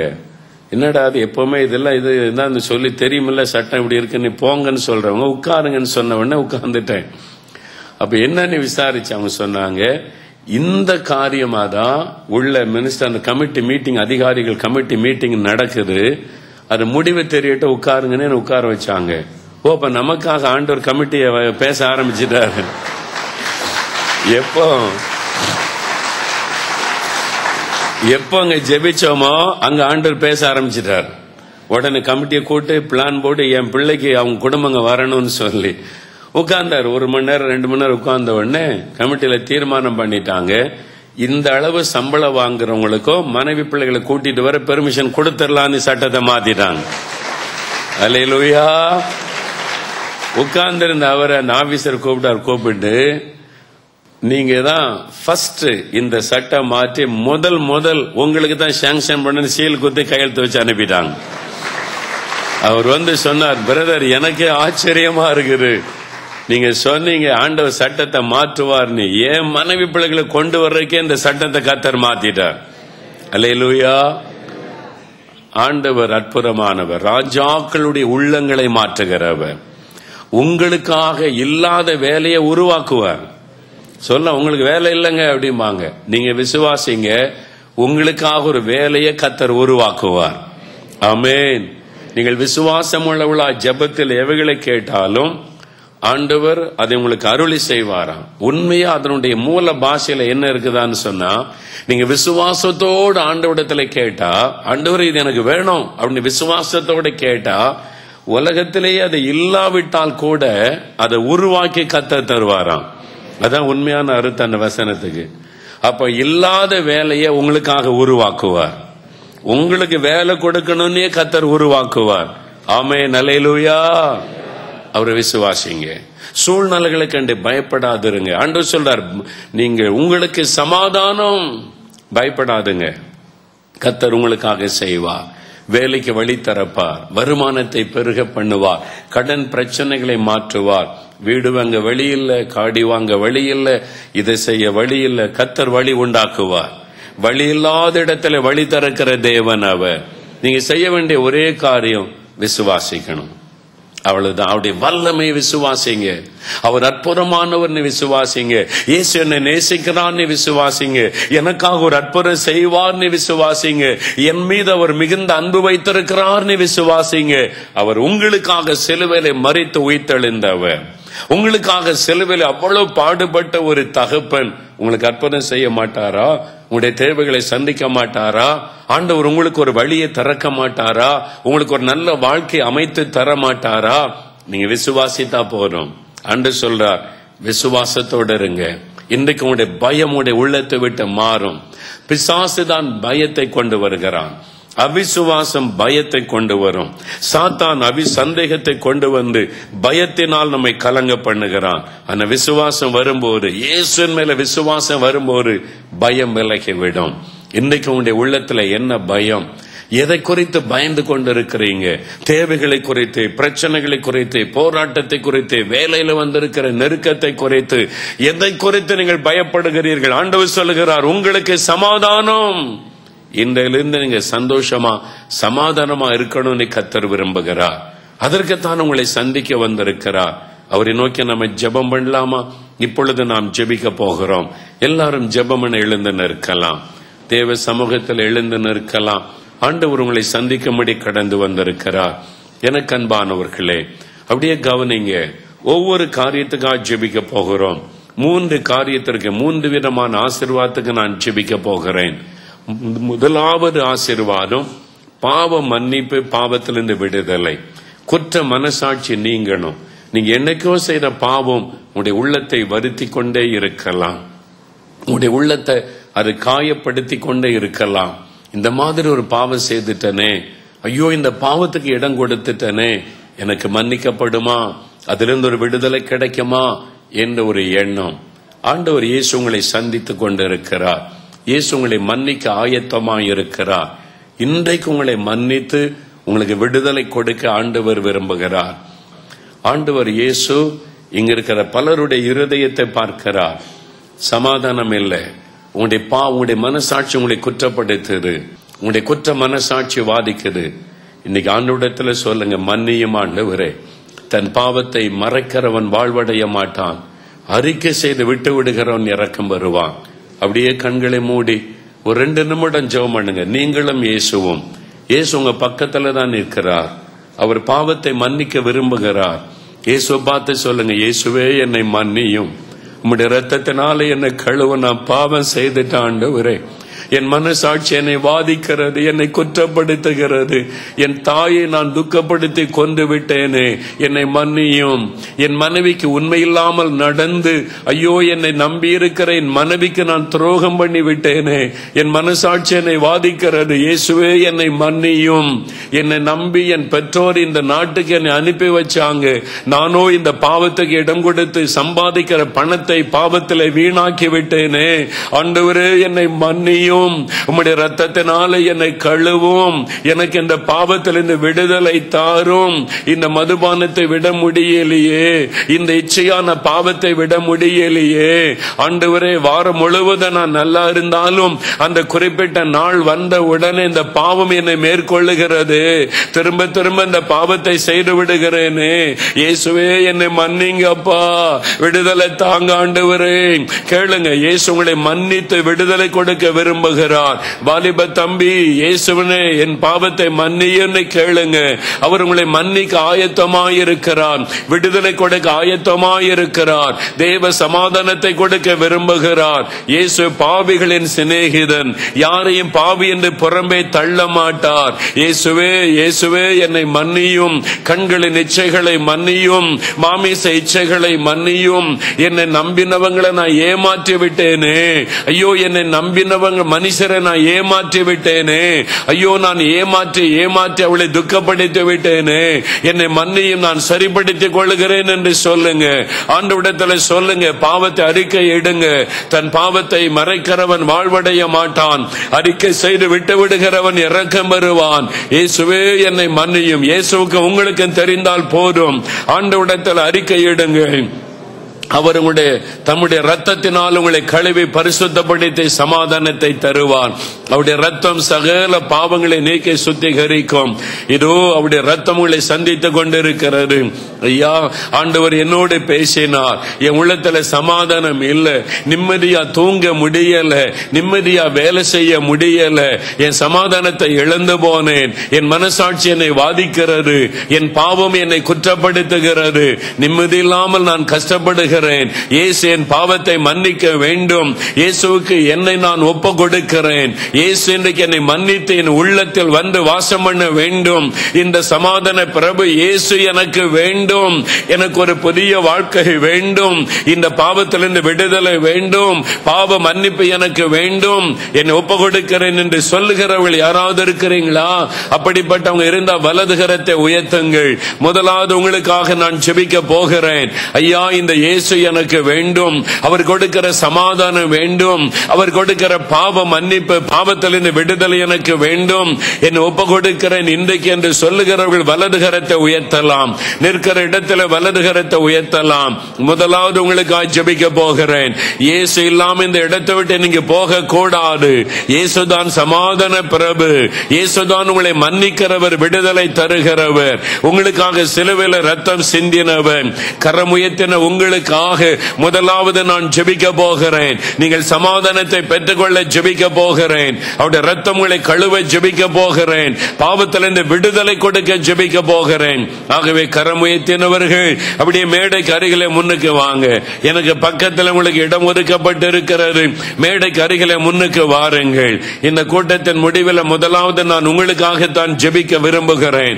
ஆண்டவர் இயேசு என் பாவத்தை மன்னிக்கணும், எனக்கு பாவத்திலிருந்து ஒரு விடுதலை வேண்டும், மெய்யான ஒரு சமாதானம் எனக்கு வேண்டும், மெய்யான ஒரு நிம்மதி எனக்கு வேண்டும். ஆண்டவர் என் பாவத்தை மன்னிக்க ஒப்பு கொடுக்கிறேன். இந்த குற்ற மனசாட்சி மாற வேண்டும் என்று அர்ப்பணிக்கிறவர்கள், கரம் உயர்த்தினவர்கள் மேடைக்கு அருகிலே முன்னுக்கு வாருங்கள். உங்களுக்காக இப்பொழுது நான் ஜெபம் செய்ய போகிறேன். Thank you Lord. மற்ற எல்லாரும் கண்களை மூடி அங்காங்கே ஜெபித்துக் கொண்டே இருங்க, ஜெபித்துக் கொண்டே இருங்க. ஏற்கனவே ரட்சிக்கப்பட்டவர்கள், பாவ மன்னிப்பை பெற்றவர்கள் ஜெபித்துக் கொண்டே இருங்க. இன்னும் யாராவது இருந்தா முன்னுக்கு வாருங்கள். ஐயா, இயேசு என் பாவத்தை மன்னிக்கணும், என்னுடைய பாவத்தை நான் உணர்கிறேன், இந்த பாவத்திலிருந்து ஒரு விடுதலை வேண்டும். இயேசு கிறிஸ்து எனக்கு ஒரு விடுதலை கொடுத்த மெய்யான சமாதானம் எனக்கு வேணும். நிம்மதி இல்லாம வாழுகிறேனே, ராத்திரில தூங்க முடியல, சமாதானமா இருக்க முடியல, எப்பொழுது ஒரு விரக்தி, வெறுமை எனக்குள்ளே காணப்படுகிறது. எனக்கு ஒரு நிம்மதி வேணும் ஐயா, ஒரு சமாதானம் வேணும் ஐயா. எனக்கு என்ன ஒப்பு கொடுக்கிறேன். இயேசு எனக்கு அந்த சமாதானத்தை தரணும். அப்படி விரும்புறவங்க இன்னும் யாராவது இருந்தா முன்னுக்கு வாருங்கள். உங்களுக்கு ஆட்சேபிக்க போகிறேன். முன்னால வந்தவங்க உங்களுடைய இருதயத்தில் வலது கரத்தை வையுங்க. உங்களுடைய இருதயத்தில் வலது கரத்தை வைத்து, இயேசு உங்களுடைய உள்ளத்தில் வாசம் பண்ணுகிற தெய்வம், இயேசு உங்களுக்குள் வந்து வாசம் பண்ணுகிற தெய்வம். இயேசுவே என் உள்ளத்திலே வாரும், இயேசுவே என் பாவங்களை மன்னியும், இயேசுவே எனக்கு சமாதானமே இல்லையே, என் உள்ளம் என்னை குற்றப்படுத்துகிறது, என் பாவத்தை மன்னிச்சிருங்க ஆண்டவரே, என் பாவங்களை மன்னிச்சிருங்க, என் மீறுதல்களை மன்னிங்க, உங்க ரத்தத்தினாலே என்னை கழுவுங்க, உம்மை நான் விசுவாசிக்கிறேன், என் உள்ளத்திலே வாரும் இயேசுவே.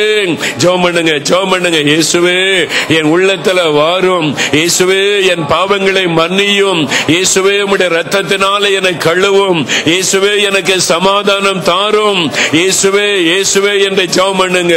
இயேசுவின் பெயரை சொல்லி கூப்பிடும் பொழுது, அவருடைய நாமத்தை சொல்லி கூப்பிடுகிறவர்கள் ரட்சிக்கப்படுவார்கள்.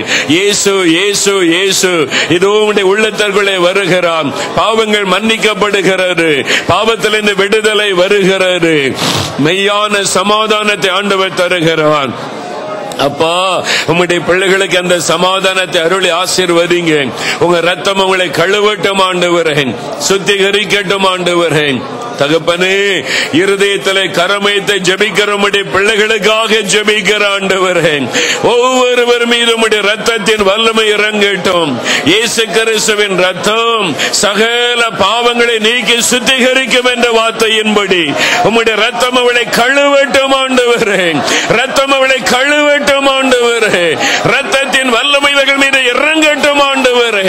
பாவ கட்டுகள் அறுக்கப்படட்டும் இயேசுவின் நாமத்தில், பாவத்தின் வல்லமை விலகட்டும் இயேசுவின் நாமத்தில். ஒரு பாவத்திலிருந்து விடுதலை விடுதலை உண்டாகட்டும். மெய்யான ஒரு சமாதானம் வரட்டும். மெய்யான ஒரு சமாதானம் வரட்டும். உம்முடைய ரத்தம் கழுவட்டும். இயேசுவே என்னை மன்னியும். இயேசுவே என்னை கழுவும். இயேசுவே என் உள்ளத்தில் வாரும். நீங்கள் ஜெபித்தபடியால் இயேசுடைய ரத்தம் உங்களை கழுவி இருக்கிறது. இயேசுடைய உள்ளத்தில் வந்து விட்டார். இப்ப விசுவாசத்தோட சொல்லுங்க, இயேசுவே என்னை மன்னித்ததற்காய் ஸ்தோத்திரம். வாய் திறந்து சொல்லுங்க, என் பாவத்தை மன்னித்ததற்காய் ஸ்தோத்திரம். என் இருதயத்தை நீர் கழுவினதற்காய் ஸ்தோத்திரம். என் உள்ளத்தில் நீர் வந்து விட்டதற்காய் ஸ்தோத்திரம். இயேசுவே உமக்கு ஸ்தோத்திரம். இயேசுவே உமக்கு ஸ்தோத்திரம்.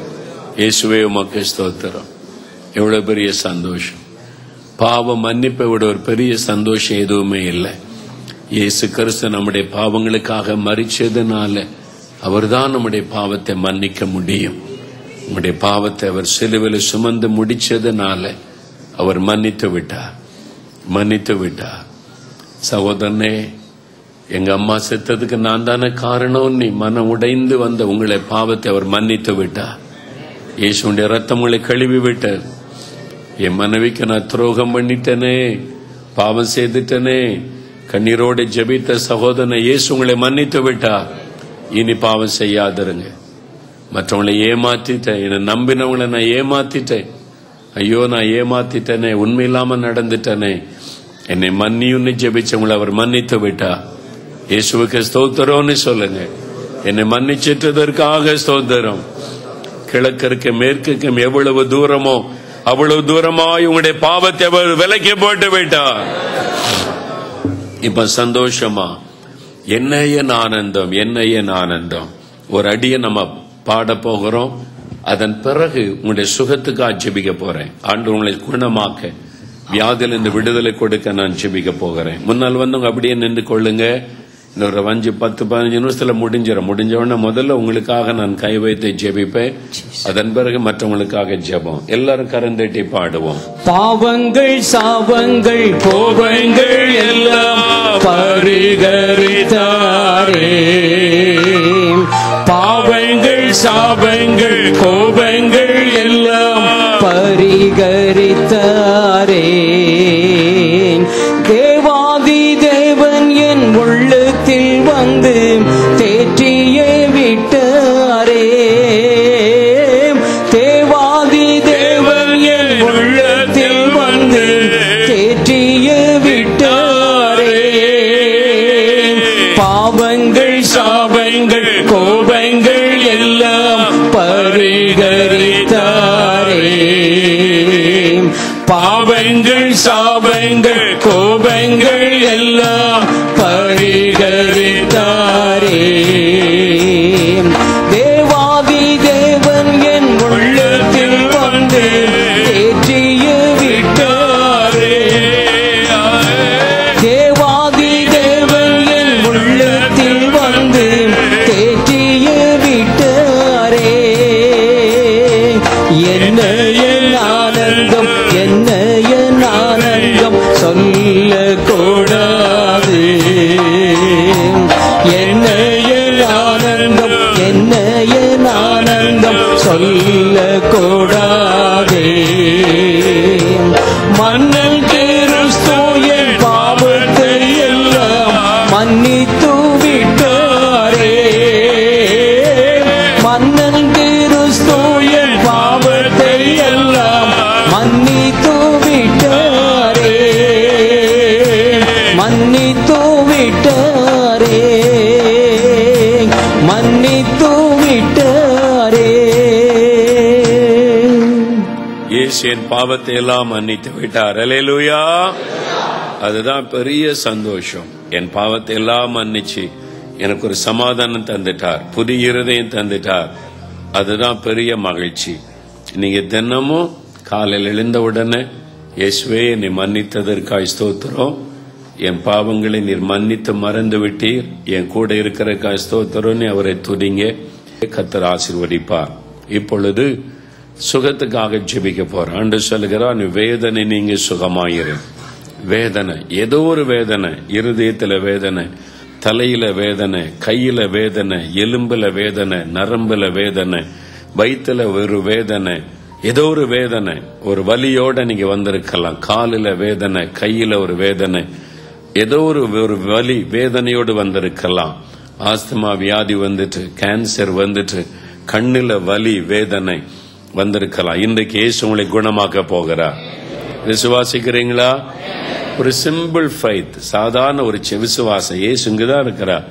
இப்ப இயேசுவே என்னை குணமாக்குன்னு நீங்க ஜெபிக்கும் போது அவருடைய கரம் உங்களை தொட போகிறார். அவருடைய தொடுதலை உணர்வீங்க, அந்த வியாதி மறைந்து போவதை உணர்வீங்க, அந்த வலி விலகுவதை உணர்வீங்க. ஒரு அற்புதமான சுகம். சரீரத்துல கட்டிகள் இருந்தால் அந்த கட்டி மறைந்து போவதை உணர்வீங்க. நீங்க விடுதலை பெற்றுக்கொள்ள போறீங்க. விசுவாசிக்கிறீங்களா? அல்லேலூயா. இந்த ஜெபமன்ற மோகன்லாசரசால உங்களை குணமாக்க முடியாது. ஆனா உங்க பக்கத்துல உலாவி கொண்டு இருக்கிற இயேசுவால நீங்கள் சுகமாக்கப்படுவீங்க. அவர் உங்களை தொட போகிறார். அதனால முதலாவது வலிகள், எங்கெங்க வலி இருக்கிறதோ அங்க கை வைங்க. என் கண்ணுல வலி இருக்குது, எனக்கு சுகம் வேண்டும். என் தலையில ஒரு வலி இருக்கிறது, சுகம் வேண்டும், தலையில கை வைங்க. இருதயத்துல வலி இருக்குது, அதை சுகமாக்கணும்னு ஜெபம் பண்ணுங்க. வயிற்றுல எனக்கு பிரச்சனை, வலி, சுகம். நரம்புகள்ல எலும்புகள்ல வலி, எந்தெந்த இடத்துல இந்த வேதனை இருக்கிறதோ ஆண்டவர் அதை மாற்ற போகிறார். கழுத்துல எனக்கு வலி, முதுகு தண்டுல எனக்கு ஒரு வலி, முழங்கால்ல ஒரு வலி, பாதத்துல ஒரு வலி, நடக்க முடியல, எழும்ப முடியல, கஷ்டம். இப்போ இயேசுடைய வல்லமை இறங்க போகிறாரு. முதலாவது வலிகள் விலக போகிறது, வேதனைகள் விலக போகிறது, கண்கள்ல தெளிவான பார்வை வரப்போகிறது, எலும்புல நரம்புல எல்லாம் வலி, கைகளை பயன்படுத்த முடியல, வலி பொழுது சுகம். முதுகு தண்டில் இருக்கிற வலி மறைய போகிறது. நடக்க முடியாத கால்கள் நடக்க போகிறது. பார்க்க முடியாத கண்கள் பார்க்க போகிறது. இயேசுவின் நாமத்தினாலே வலி உள்ள இடத்துல கை வைத்துக் கொள்ளுங்கள். இயேசுவே என்னை தொடுன்னு கேளுங்க. இயேசுவே என்னை தொடும், இயேசு இயேசு இயேசுவே என்னை தொடும். நீங்க கூட்டத்தில் எங்கிருந்தாலும் வலி உள்ள இடத்துல கை வைத்து ஜெபம் பண்ணுங்க. யாராயிருந்தாலும் இயேசுவே என்னை தொடும்.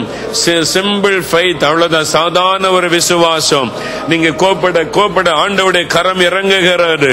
இயேசுவின் கரம் இப்பொழுது உங்கள் மீது வைக்கப்படுகிறது. இயேசுவின் நாமத்தில் சுகம் உண்டாவதாக. இயேசுவின் நாமத்தில் வலிகள் எல்லாம் மறைந்து போவதாக. இயேசுவின் நாமத்தில் வேதனைகள் எல்லாம் விலகுவதாக. பரலோகத்தின் தேவனே, என் நாமத்தினால் எதை கேட்டாலே செய்வேன் என்று சொன்னீரேன். இயேசுவின் நாமத்தில் நான் இவர்களுக்காக ஜெபம் பண்ணுகிறேன். தலையிலே காணப்படுகிற வலிகள் இயேசுவின் நாமத்தில் மறைந்து போவதாக. ஆண்டவரே, கண்களிலே காணப்படுகிற வலிகள் இயேசுவின் நாமத்தில் மறைந்து போவதாக. இப்பொழுது கண்களிலே சுகம் உண்டாவதாக. தெளிவான பார்வை வரட்டும் இயேசுவின் நாமத்தினாலே. தலைக்குள்ளே காணப்படுகிற வலிகள் மறையட்டும் இயேசுவின் நாமத்தில். கழுத்திலே காணப்படுகிற வலிகள், அந்த எலும்பிலே சதையிலே காணப்படுகிற வலிகள் மறையட்டும் இயேசுவின் நாமத்தினாலே. கைகளிலே காணப்படுகிற வலிகள் மறைவதாக. ஆண்டவரே, தோள் பகுதியிலே காணப்படுகிற வலிகள், முழங்கால், முழங்கை, விரல்களிலே காணப்படுகிற வலிகள் விலகுவதாக. ஆர்த்ரைட்டிஸினாலே உண்டாகிற வலிகள் இயேசுவின் நாமத்தில் விலகுவதாக. அந்த வலிகள் மறைந்து போவதாக. நரம்புகளில் உள்ள வலிகள் விலகுவதாக. இயேசுவின் நாமத்தில் நரம்பிலே சுகம் உண்டாவதாக. எலும்புகளிலே சுகம் வரட்டும் இயேசுவின் நாமத்தில். பாதத்திலே காணப்படுகிற வலிகள் மறைந்து போவதாக. இடுப்பிலே காணப்படுகிற வலிகள் மறைந்து போவதாக.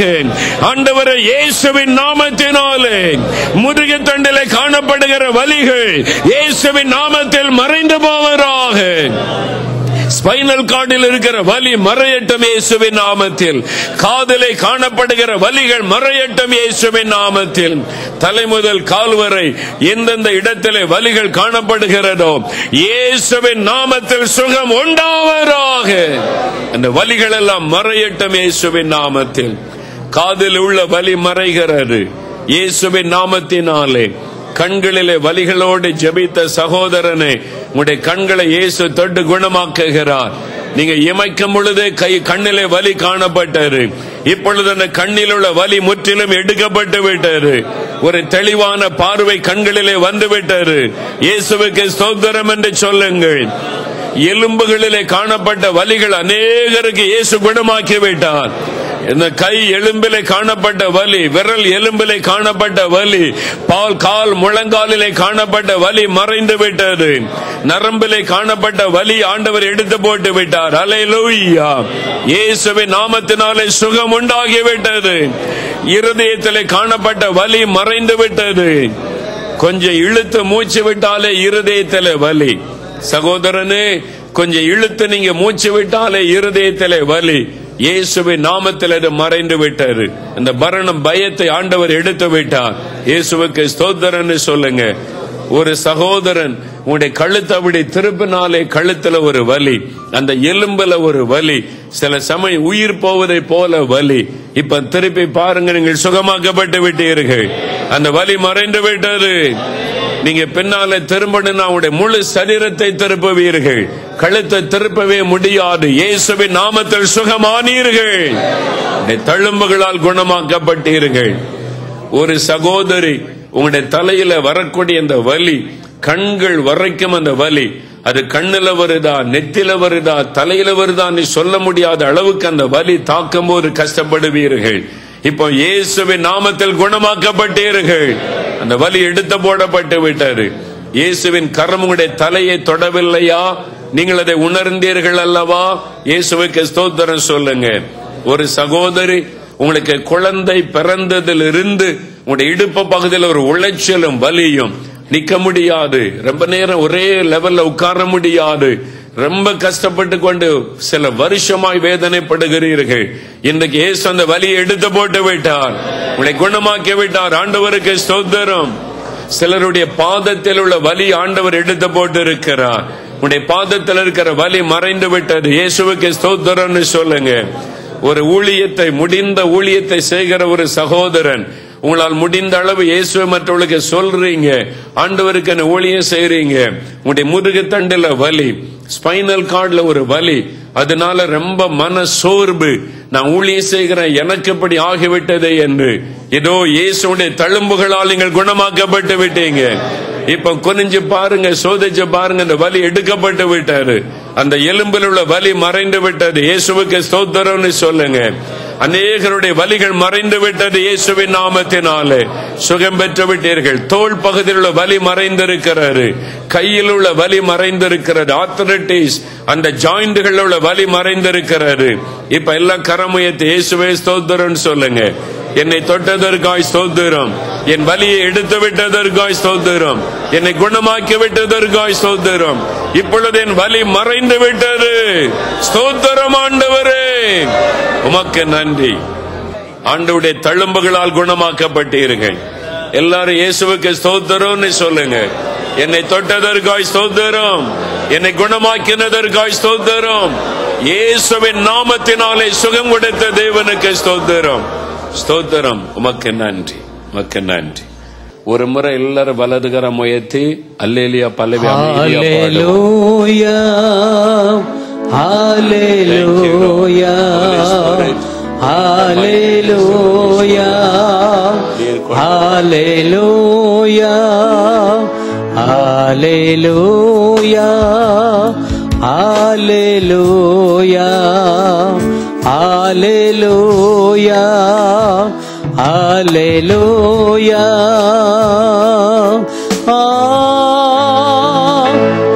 ஹல்லேலூயா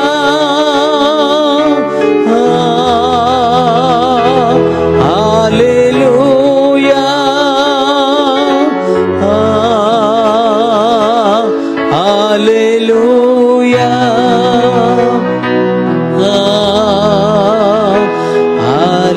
Hallelujah.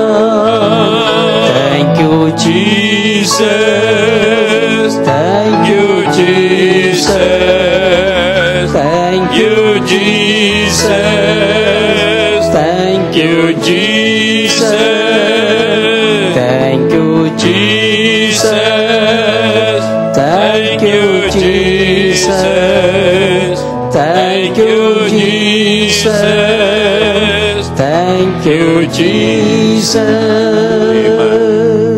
தகப்பனே, இங்க கரமுயத்தை நெருக்கிறமுடைய பிள்ளைகளுடைய விடுதலைக்காக நான் ஜெபிக்கிறேன். பயத்தை கொண்டு வருகிற பொல்லாத ஆவிகள் நசரேயனாக இயேசுவின் நாமத்தில் இப்பொழுது வெளியேறுவதாக என்று கடிந்து கொள்ளுகிறேன். பயப்படுத்துகிற சொப்பனங்களை கொண்டு வருகிற அசுத்த ஆவிகள், பயத்தை கலக்கத்தை கொண்டு வருகிற மரண பயத்தை கொண்டு வருகிற ஆவிகள் இயேசுவின் நாமத்தில் இப்பொழுது விலகுவதாக. பொல்லாத இந்த பயத்தின் ஆவிகளை கடிந்து கொள்ளுகிறேன் இயேசுவின் நாமத்தில். ஒவ்வொருவரும் விட்டது விலகுவதாக. பொல்லாத இந்த சத்தருடைய வல்லமை அழியட்டும். அந்த மரண பயம் முற்றிலும் விலகட்டும். பயத்தின் ஆவிகள் முற்றிலும் விலகி போகட்டும். ஆண்டவருடைய கரம் தொட்டதற்காய் ஸ்தோத்திரம். நீர் பயத்திலிருந்து விடுதலை தந்து விட்டதற்காய் ஸ்தோத்திரம். இந்த நாள் முதல் மாற்றத்தை காணட்டும். இன்னும் எந்த வியாதி பலவீனம் வியாதியோடு ஜெபித்தாலும் ஆண்டவர் தொடுவீராக. ஆஸ்துமா வியாதி விலகட்டும் இயேசுவின் நாமத்தினாலே. கேன்சர் வியாதி மறைந்து போகட்டும் இயேசுவின் நாமத்தில். இரத்தத்திலே காணப்படுகிற நோய்கள் மறைந்து போகட்டும் இயேசுவின் நாமத்தில். ஆண்டவரே, தலை முதல் கால் வரை உம்முடைய வல்லமை இறங்குவதாக. சகல நோய்களும் மாறட்டும் இயேசுவின் நாமத்தில். விடுதலை உண்டாவதாக என்று ஜெபிக்கிறேன் இயேசுவின் நாமத்தில். இயேசுவின் நாமத்தில். ஏதாவது ஒரு தேவை இருந்தா, எனக்கு வேலையில பிரச்சனை, விசாவுல பிரச்சனை, பிஆர்ல பிரச்சனை, வீடு கிடைக்கணும், திருமண காரியம் நடக்கணும், கற்பத்தின் கனி குழந்தை வேணும், ஒரு ஆசீர்வாதம் வேணும் என்கிறவர்கள் வலதுகரம் உயர்த்துங்க. உங்களுக்கு என்ன ஆசீர்வாதம் வேணும்? வலதுகரம் உயர்த்துங்க. இயேசு யாரையும் கட்டாயப்படுத்துகிறவர் அல்ல. அப்படியே கண்களை மூடி உங்களுக்கு என்ன ஆசீர்வாதம் வேணுமோ ஜெபம் பண்ணுங்க. இயேசுவே, எனக்கு ஒரு நல்ல நிரந்தர வேலை வேணும், எனக்கு ஒரு நல்ல வேலைக்கு வழி திறக்கப்படணும். கேளுங்க ஆண்டவரிடத்துல. கடன் பிரச்சனை மாறணும், எனக்கு சொந்தமா ஒரு வீடு வேணும், இந்த பிஆர் காரியத்தில் ஒரு அற்புதம் செய்யும், விசா பிரச்சனையை மாற்றி தாரும் ஆண்டவரே, எனக்கு ஒரு அற்புதம் செய்யுங்க, திருமண காரியத்தை நடத்தி தாரும், குழந்தை செல்வத்தை அருளி செய்யும், பிள்ளைகளுடைய படிப்பை ஆசீர்வதியும், எங்க வீட்டுல இருக்கிற இந்த பிரச்சனையை மாற்றும். என்ன வேணுமோ கேளுங்க, அதை பெற்றுக்கொள்ள போறீங்க. ஆண்டவர் தடைகளை மாற்றுகிறார். வெகு நாட்கள் தடைப்பட்டு போன காரியம் இந்த வருடத்தில் இனி வருகிற நாட்களிலே நடக்க போகிறது. தடைகளை ஆண்டவர் விலக்கி போடுகிறார் இயேசுவின் நாமத்தினாலே. எல்லா ஆசீர்வாதத்தின் தடைகளும் விலகுவதாக. காரியங்கள் வாய்க்கட்டும் இயேசுவின் நாமத்தினாலே. வேலைக்காக வழிகள் திறக்கப்படட்டும் இயேசுவின் நாமத்தினாலே. ஆண்டவரே, விசாவிலே காணப்படுகிற பிரச்சனை, பிஆர்ல காணப்படுகிற பிரச்சனைகள் இயேசுவின் நாமத்தில் விலகுவதாக. உம்முடைய பிள்ளைகளுக்கு ஆசீர்வாதம் உண்டாவதாக. வீடு இல்லாத பிள்ளைகளுக்கு வீடு வாசலை உண்டாக்கி கொடுப்பீராக. இயேசுவின் நாமத்தினாலே நீர் ஆசீர்வதியும். திருமண காரியத்தை நடத்தி கொடுப்பீராக. கற்பத்தின் கனிகளை அருளி ஆசீர்வதிப்பீராக. குழந்தை செல்வத்தை அருளி ஆசீர்வதிப்பீராக. இயேசுவின் நாமத்தினாலே உம்முடைய ஆசீர்வாதம் உண்டாகட்டும். எல்லா நிந்தைகளும் நெருக்கங்களும் மாறட்டும். அவருடைய தேவைகள் சந்திக்கப்படட்டும். பண கஷ்டங்களை மாற்றுவீராக. கடன் பிரச்சனைகளை மாற்றுவீராக. வறுமைகள் நீங்குவதாக. ஆசீர்வாதமான வழிகள் திறக்கப்படுவதாக. அவள் விரும்புகிற நன்மைகளை அருளி செய்வீராக. அற்புதங்களை செய்துவிட்டதற்காய் ஸ்தோத்திரம். நாங்கள் பெற்றுக்கொண்டோம் என்று விசுவாசிக்கிறோம். சொல்லுங்க, நான் பெற்றுக்கொண்டேன் ஆண்டவரே, நான் பெற்றுக்கொண்டேன் இயேசுவின் நாமத்தினாலே. நீர் கொடுத்து விட்ட அன்பிற்காய் ஸ்தோத்திரம். உமக்கே மகிமை செலுத்துகிறோம். உம்முடைய பிள்ளைகளை நீர் ஆசீர்வதித்து விட்டேன், அற்புதம் செய்து விட்டேன். இன்று முதல் அவளை விசேஷமாய் நீர் ஆசீர்வதியும். இந்த தேசத்தில் உயர்த்தி அவளை கனப்படுத்தும். அவருடைய குறைவெல்லாம் மாறி நீ நிறைவும் ஒரு செழிப்பும் மிச்சமும் உண்டாகட்டும். இனி ஒரு நிறைவான ஆசீர்வாதத்தை தாரும். கர்த்தரப்படி ஆசீர்வதித்ததற்காய் ஸ்தோத்திரம். தகப்பனே, நாங்கள் பிரயோஜனமான ஊழியக்காரர்கள், கடமை மாத்திரம் செய்தோம். எல்லா மகிமையும் இயேசு ராஜாவிற்கு மாத்திரம் உண்டாவதாக. இயேசு ராஜாவிற்கு மாத்திரம் உண்டாகட்டும். மகிமை இயேசு ராஜாவிற்கு உண்டாகட்டும். உம்மையே துதிக்கிறோம். இயேசுவின் நாமத்தில் ஜெபிக்கிறோம் பிதாவே. ஆமென். அல்லேலூயா, அல்லேலூயா.